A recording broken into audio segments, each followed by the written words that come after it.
কেন রাস্তার ছোট লোকের উপর বিশ্বাস করে সূর্যকে শাসিয়ে লাভ নেই বাবা। যতক্ষণ আমি নিজের চোখে না দেখবো ততক্ষণ আমি এটা বিশ্বাস করবো না।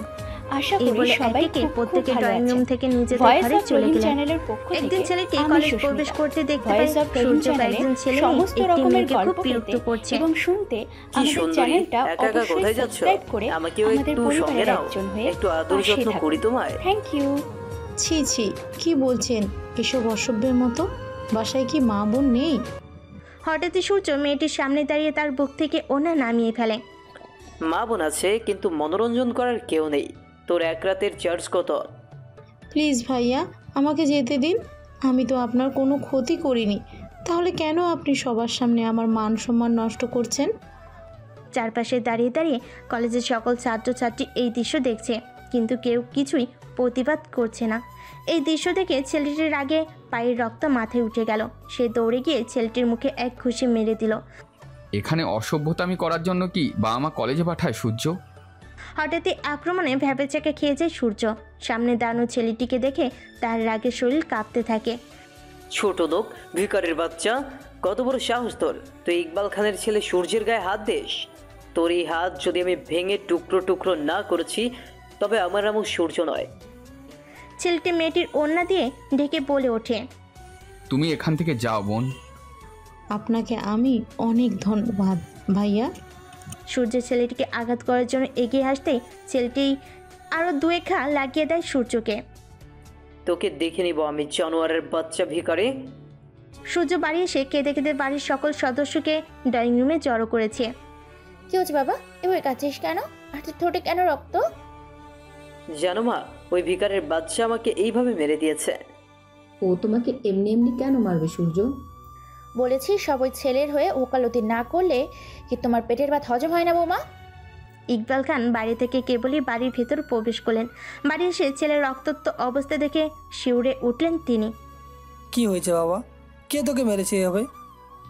জানো বাবা, এই ছেলেটা কলেজে একটি মেয়ের ওড়না ধরে টানাটানি করছিল। আমি দেখি ওখানে মেয়েটির পাশে দাঁড়িয়ে জিজ্ঞেস করলাম, কি ব্যাপার ভাইয়া, তুমি মেয়েটাকে এইভাবে হেনস্থা করছো কেন? ও বলল, সেই কৈফিয়ত কি তোকে দিব? যা ভাগ এখান থেকে, আমার কাজে বাধা হয়ে দাঁড়াস না। এরপর যেই আমি প্রতিবাদ করতে গেলাম অমনি তার সাঙ্গপাঙ্গ নিয়ে আমাকে এইভাবে পেটালো। তুমি জানো বাবা, ওই ছেলে বাড়ি থেকে টাকা চুরি করে কলেজে গিয়ে বন্ধু নিয়ে নেশা পানি খায়।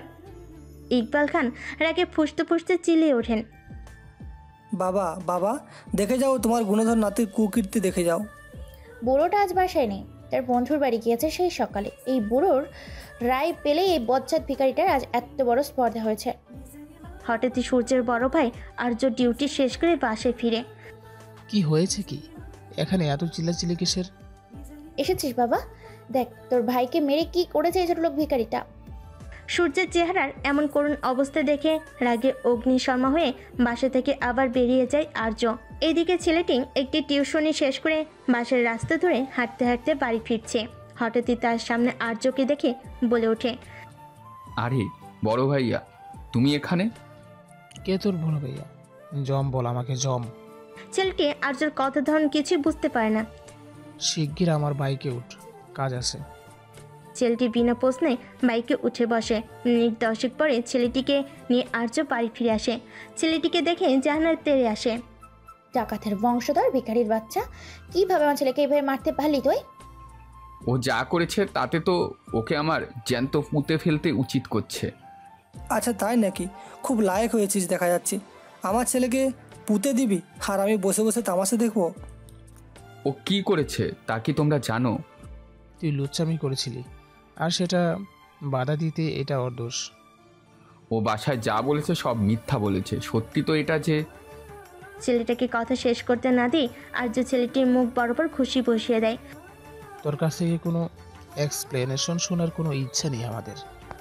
আমার ছেলেকে যেভাবে পিটিয়েছিস আমি চাই তার দ্বিগুণ মার তোকে দেওয়া হোক বলেই একটা লোহার রড তুলে দিলেন ইকবাল খানের হাতে। আমার ছেলের গায়ে যে হাত দিয়ে তুই আঘাত করেছিস, তোর সেই হাত আজকে আমি ভেঙে গুঁড়িয়ে দিব। অনেক সহ্য করেছি তোর ঝামেলা, আজ আর নয়।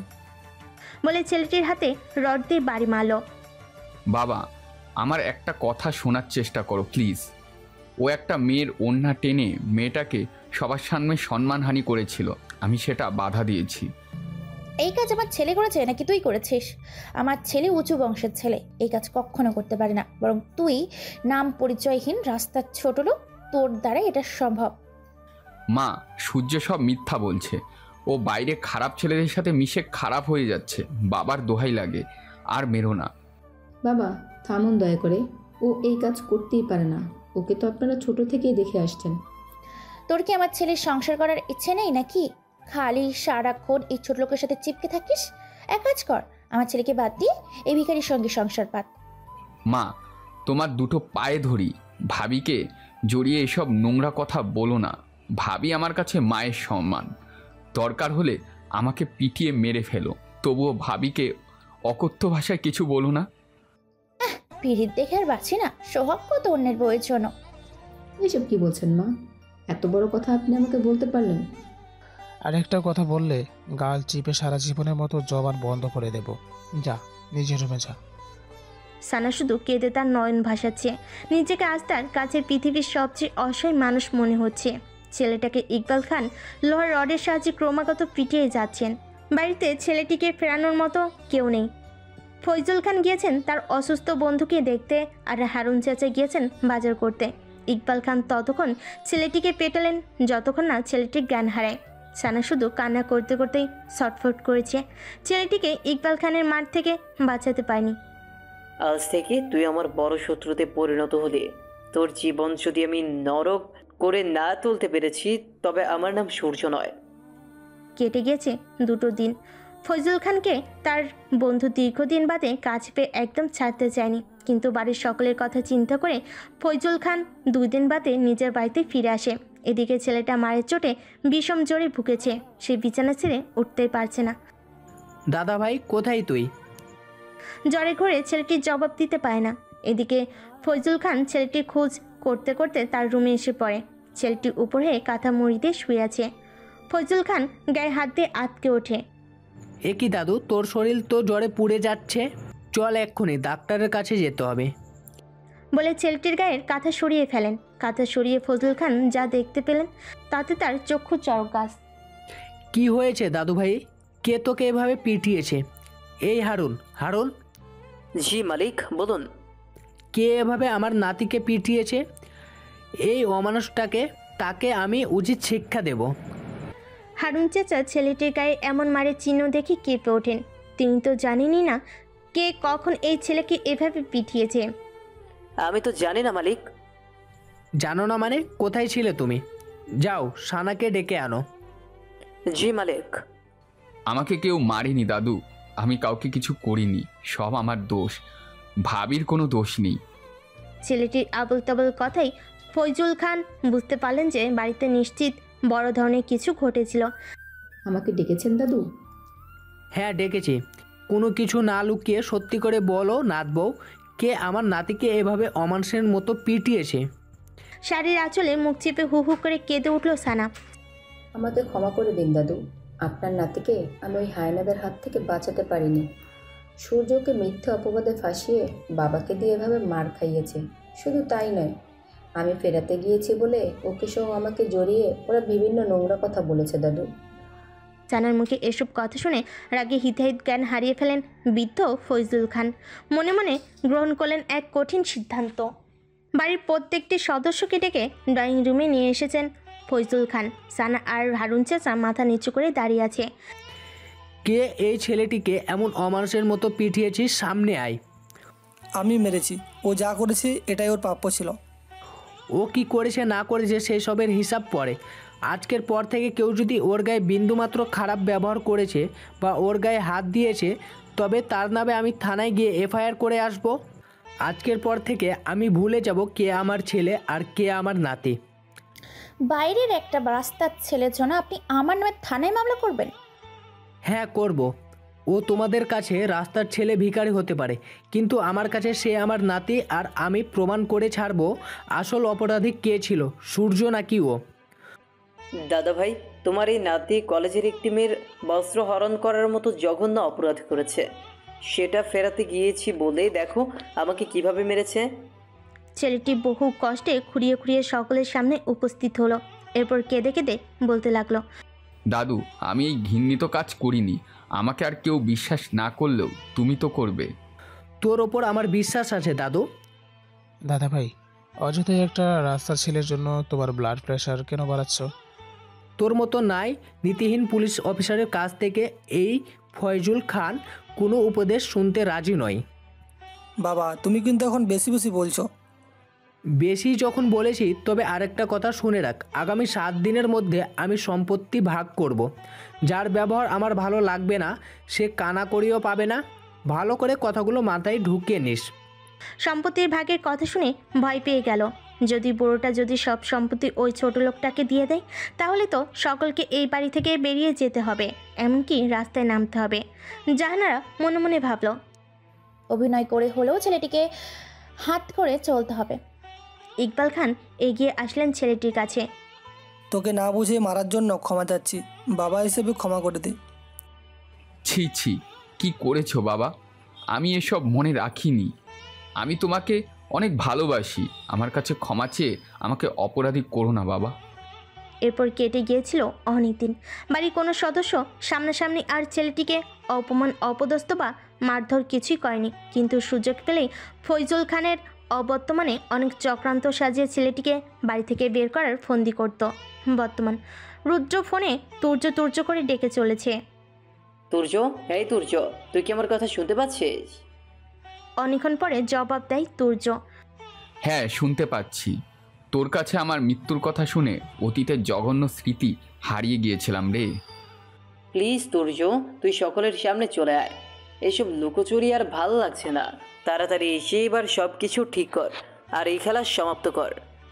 রুদ্রের সাথে কথা বলতে বলতে তুর্যের চোখ আটকে গেল খিলখিলিয়ে হাসতে থাকা রাজকুমারীর দিকে। সে আর কেউ না, হ্যাঁ ঠিকই ধরেছেন, সে হলো তনি। তনির এই মিষ্টি মধুর হাসি দেখে তুর্যের মরুভূমি নাই হৃদয়ে এক পলসা বৃষ্টির ছোঁয়া পেল যেন। হঠাৎই তার বুকের ধারকান বেড়ে গেল। বেচিন হলো মন। মনে হচ্ছে তনিকে শক্ত করে জড়িয়ে যদি তুর্য তার বুকের ভেতর ঢুকিয়ে ফেলতে পারত, তাহলে কলিজার ভেতর যেই আগুন জ্বলছে তা ঠান্ডা হতো। তুর্য হারিয়ে গেছে তনির হাসি আর চোখের পলক ঝাপটা নেমায়। এদিকে রুদ্র বারবার ডেকে চলেছে তুর্যকে। কি ব্যাপার তুর্য, কোথায় হারালে? আরে বন্ধু, এত অধৈর্য কেন হচ্ছিস? কোথাও হারাইনি, সময় মতন তোর সামনে উপস্থিত হব।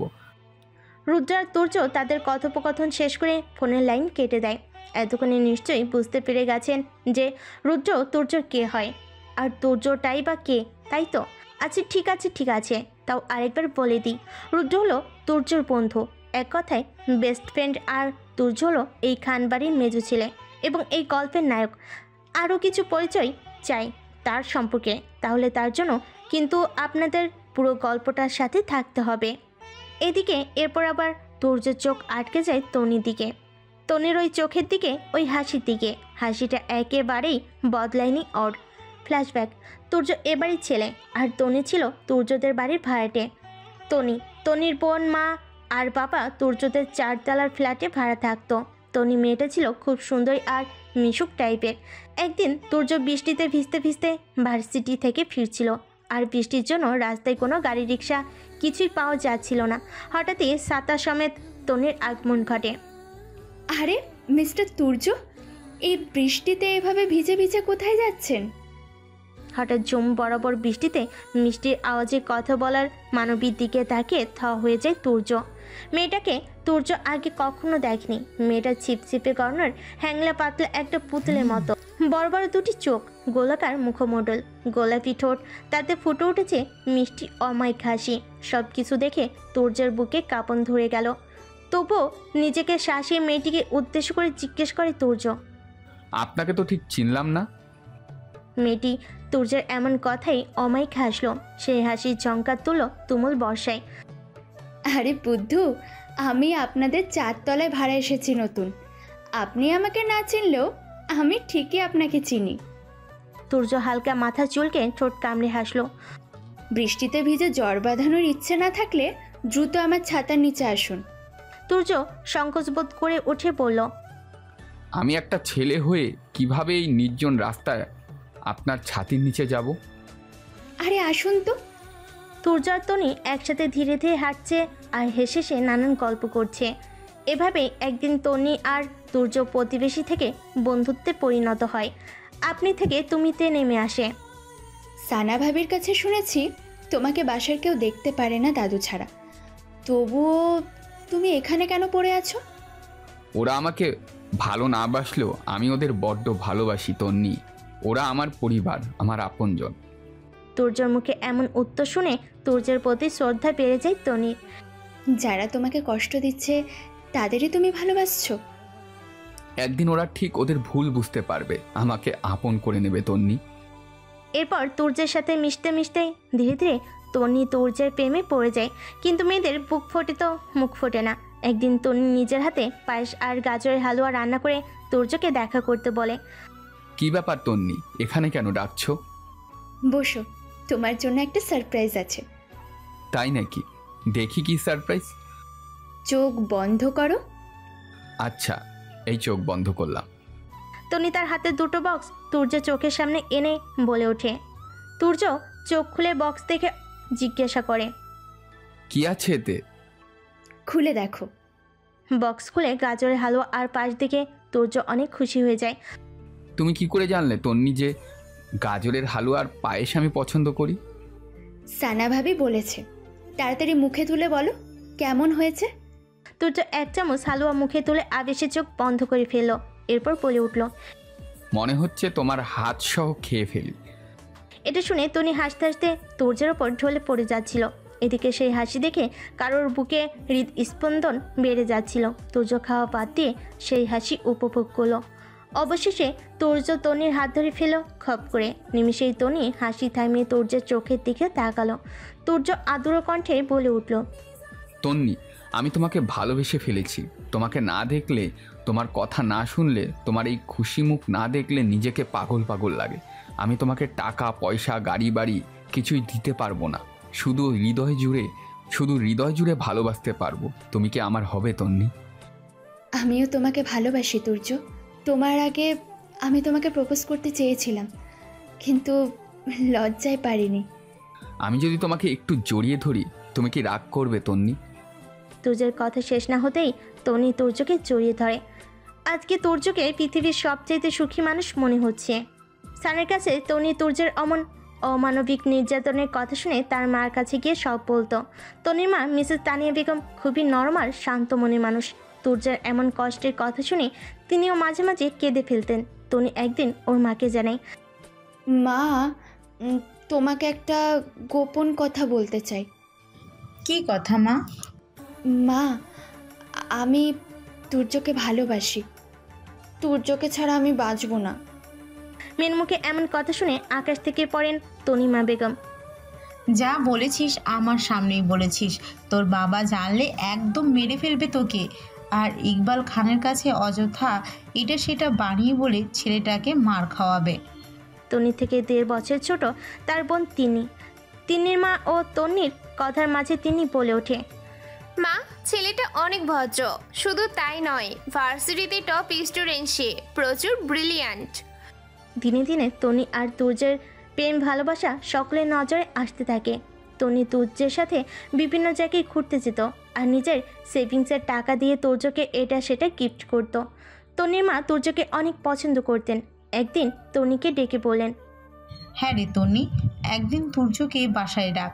সানার কাছে শুনেছি ছেলেটাকে ওরা ভালো মতো খেতে দেয় না, তাই আমি ওকে পাশে বসিয়ে একটু খাওয়াতে চাই।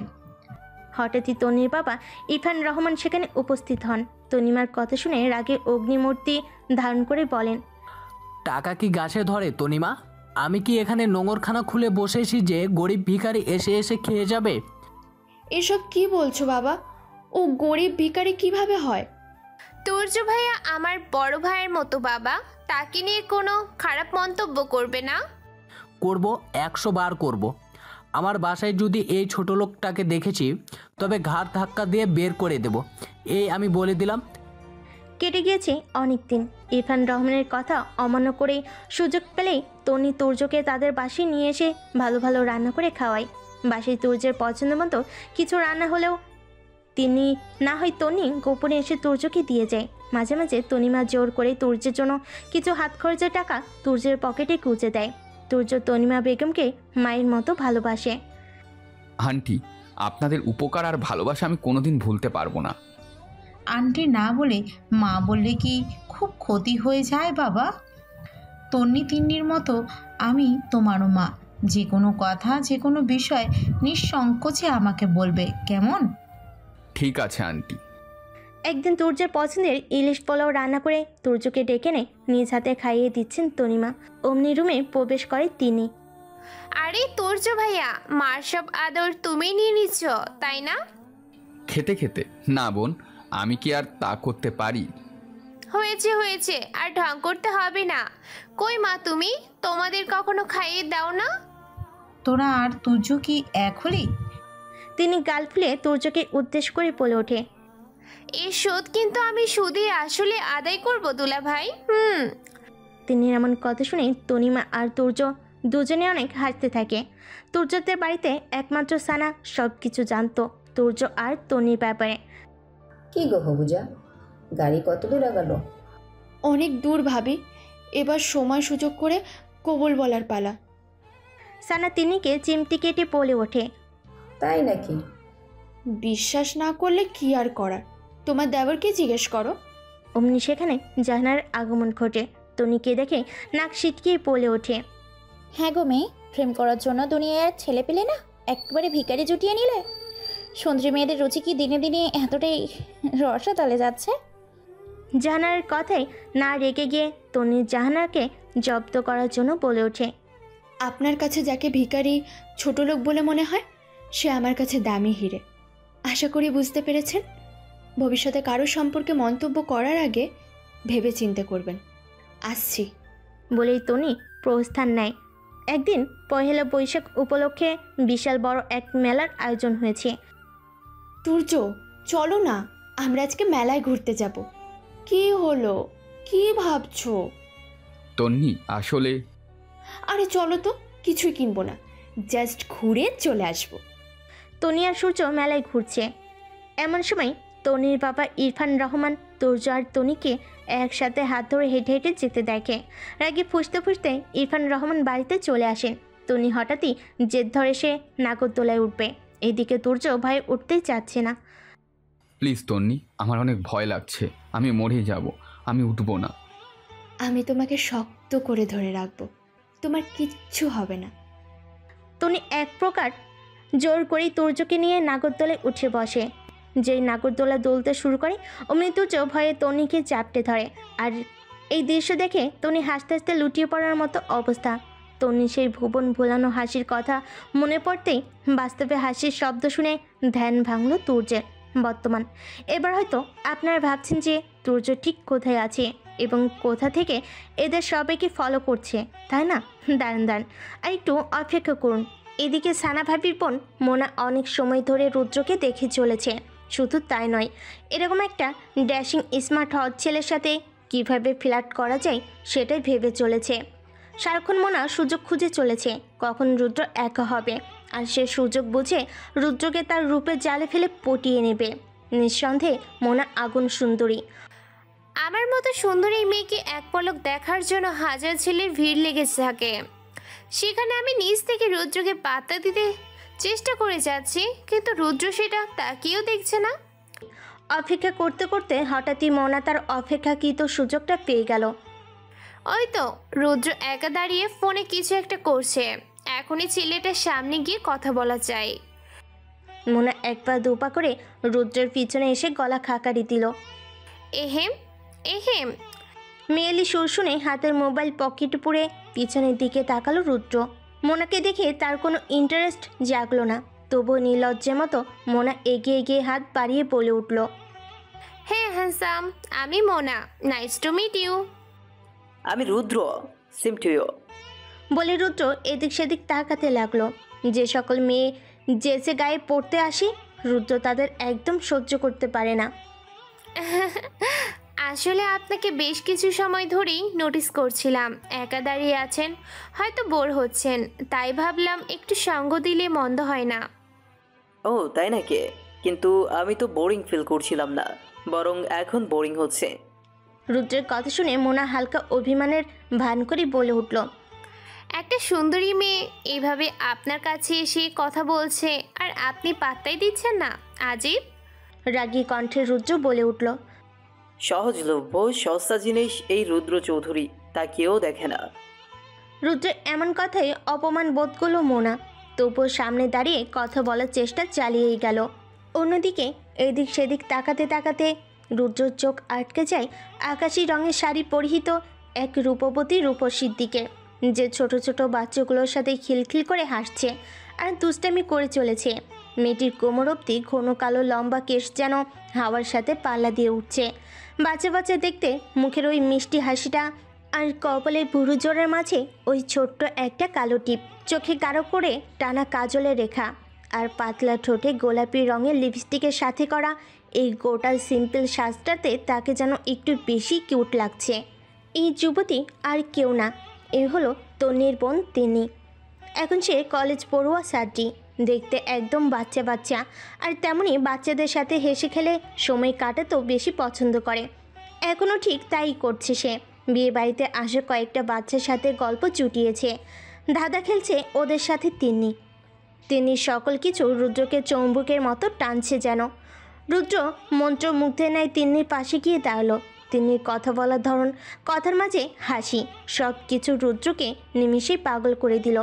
রুদ্র হাঁটতে হাঁটতে কখন যে তিন্নির একেবারে কাছে চলে এসেছে টেরি পায়নি।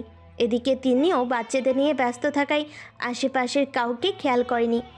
তিনি অতি সুমিষ্ট কণ্ঠে বাচ্চাদের উদ্দেশ্যে বলে উঠল, তোমরা কি মজার একটা জোক শুনতে চাও?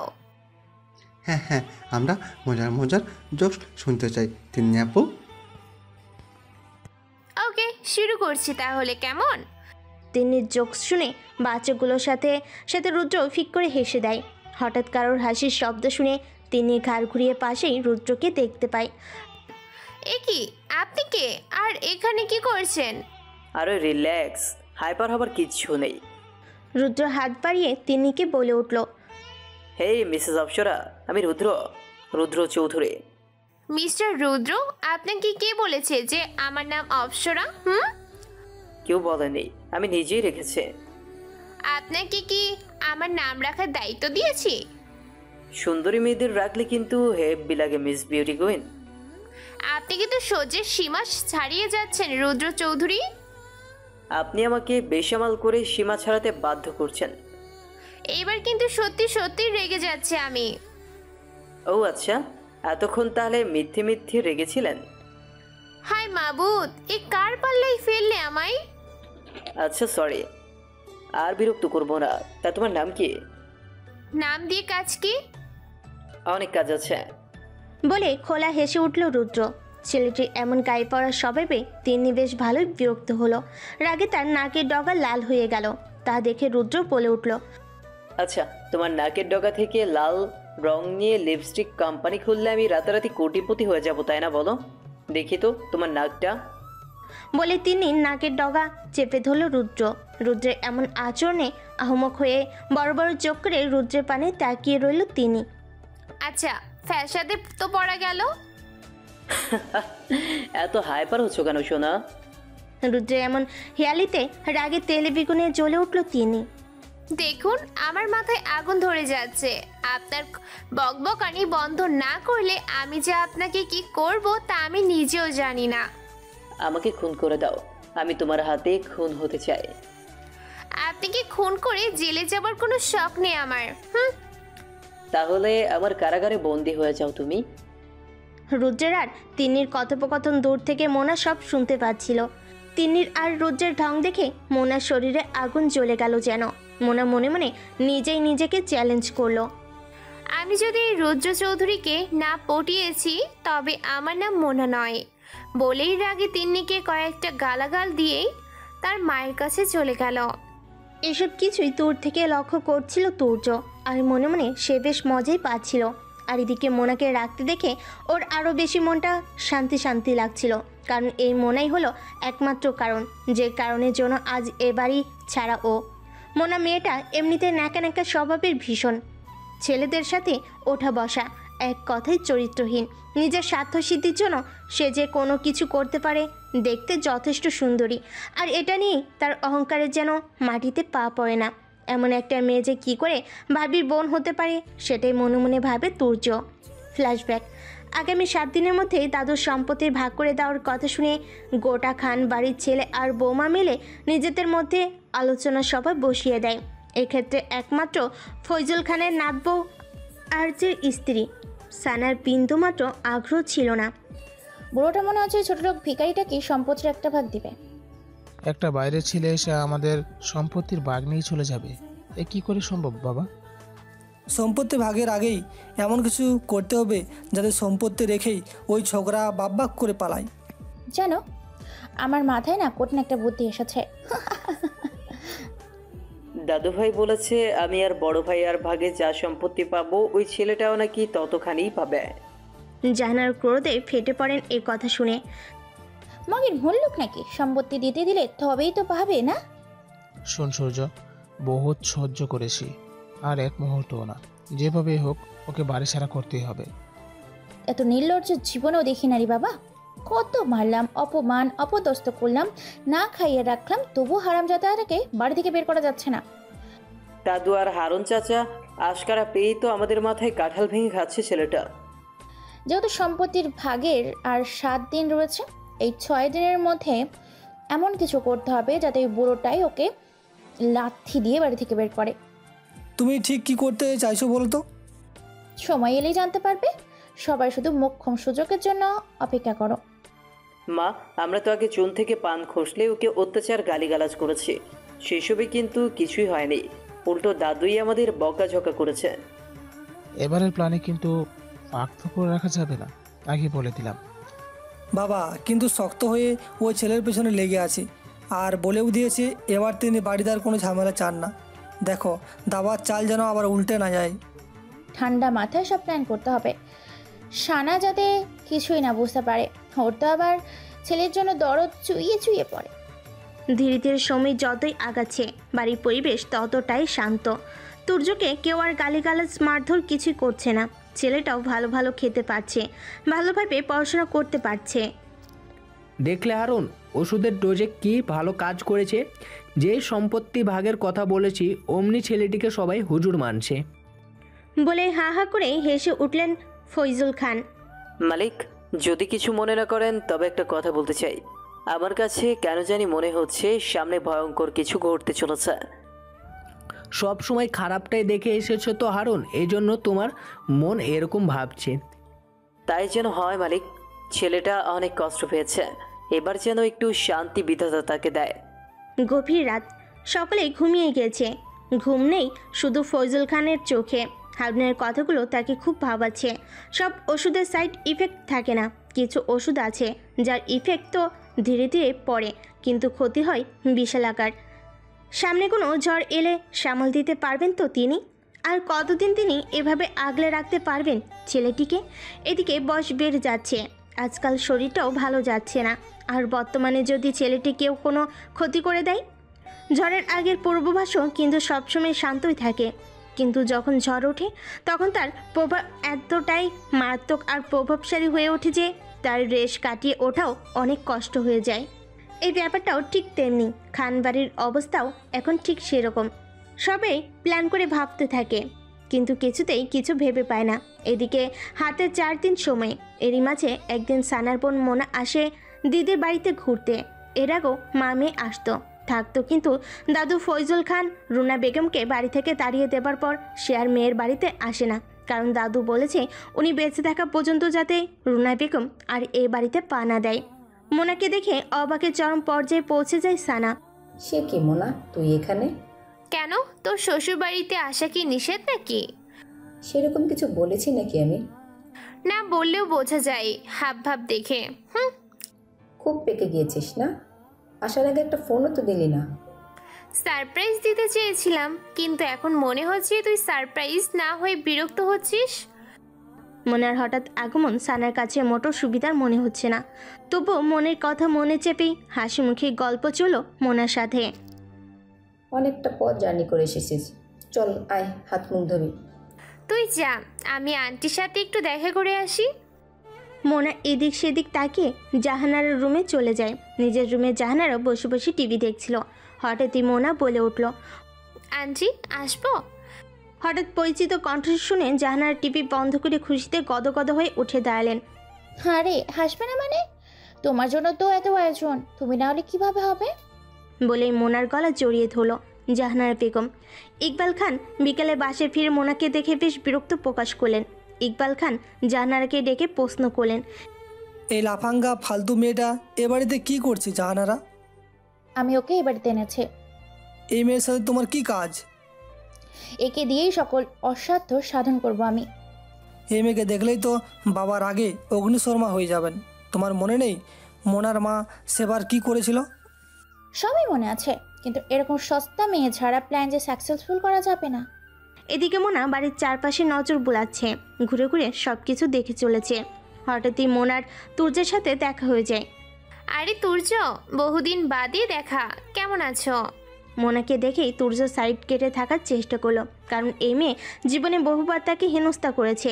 হঠাৎই তুর্যের একটি কথা মনে পড়ে যায়, ফ্ল্যাশব্যাক।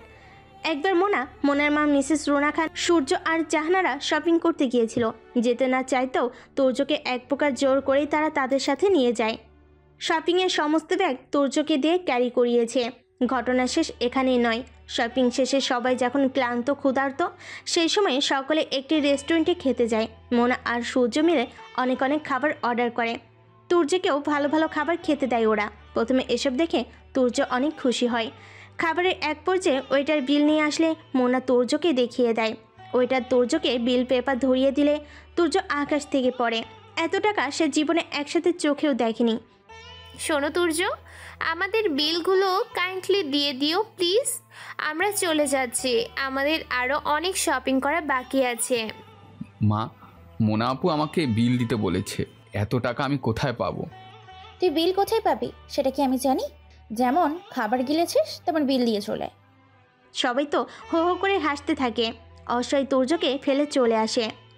নিরুপায় তুর্য কেঁদে দেবার উপক্রম। হঠাৎই সেখানে তিনি উপস্থিত হয়ে তুর্যকে সেদিন বাঁচিয়ে দিয়েছিল আর বলেছিল, এই মেয়েটার থেকে সবসময় দূরত্ব বজায় রেখে চলবে।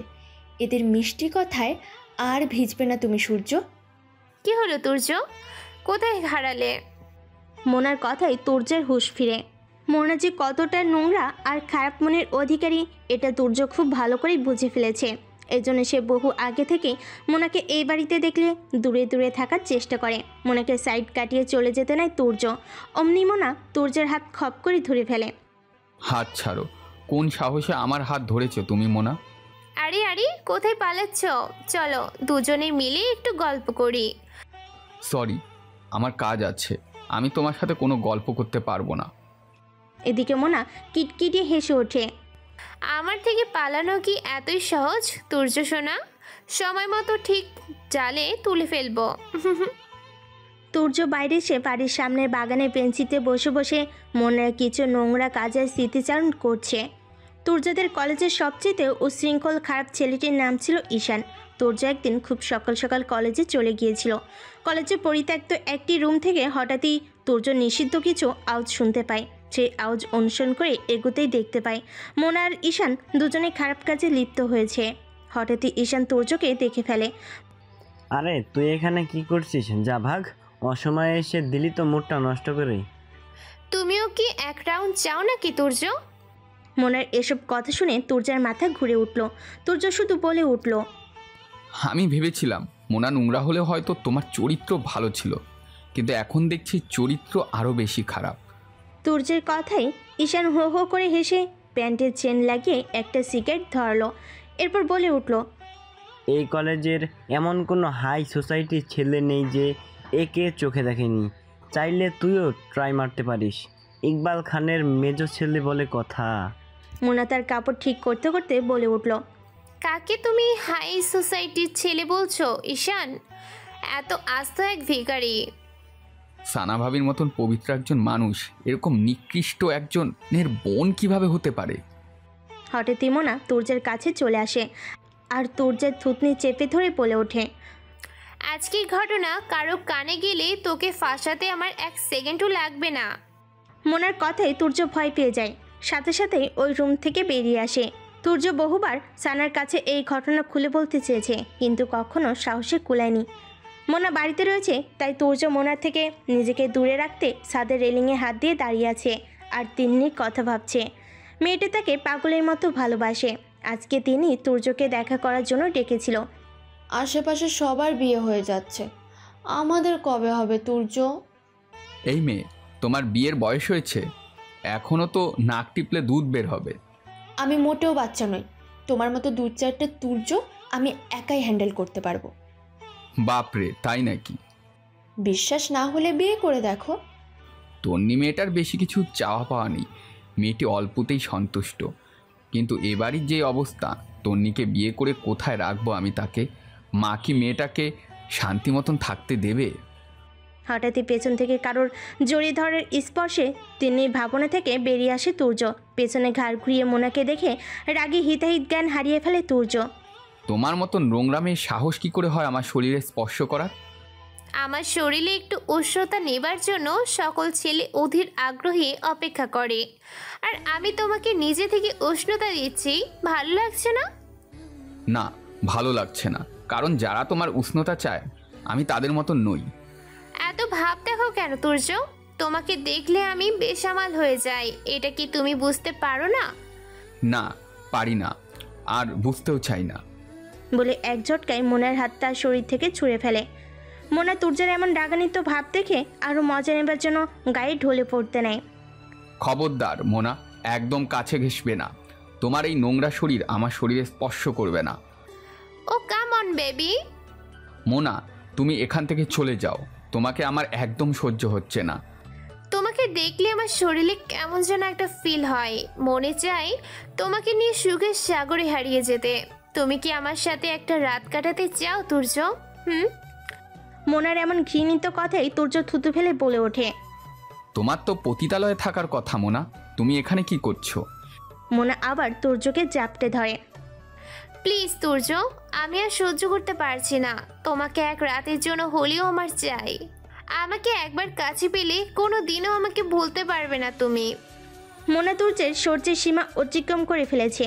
তুর্য নিজের রাগ সামলাতে না পেরে মোনার গালে কষিয়ে এক চড় মেরে দেয়। How dare you! তুমি আমাকে চড় মারলে? হ্যাঁ, মানলাম, তোমার মতন রাস্তার মেয়েদের সাথে এরকম ব্যবহার করাই উচিত। ভবিষ্যতে আর কোনো দিনও আমার কাছে ঘেঁষবে না। বলে তুর্য হনহন করে ছাদ থেকে নেমে গেল।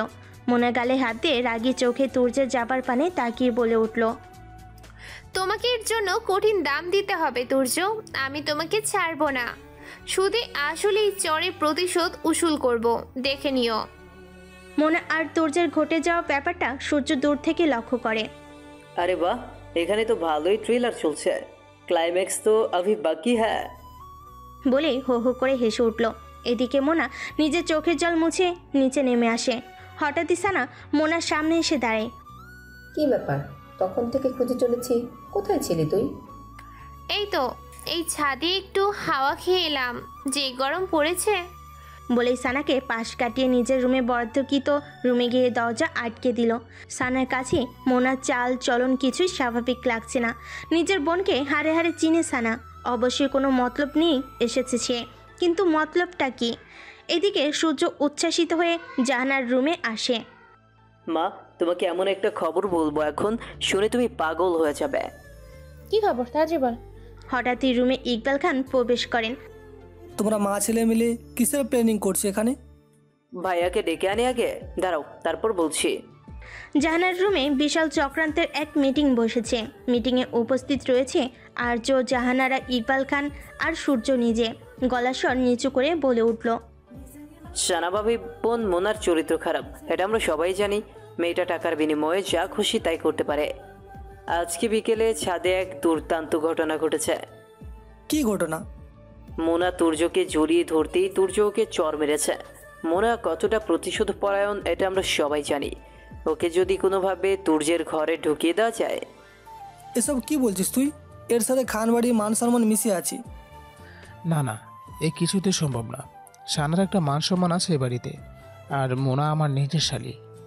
আমার মাথায় একটা দারুণ বুদ্ধি এসেছে। বলেই সকলের কানের কাছে এসে ফিসফিস করে বুদ্ধি শেয়ার করতে সকলে এক বাক্যে রাজি হয়ে গেল। এদিকে বাড়ির পরিবেশ একদম শান্ত।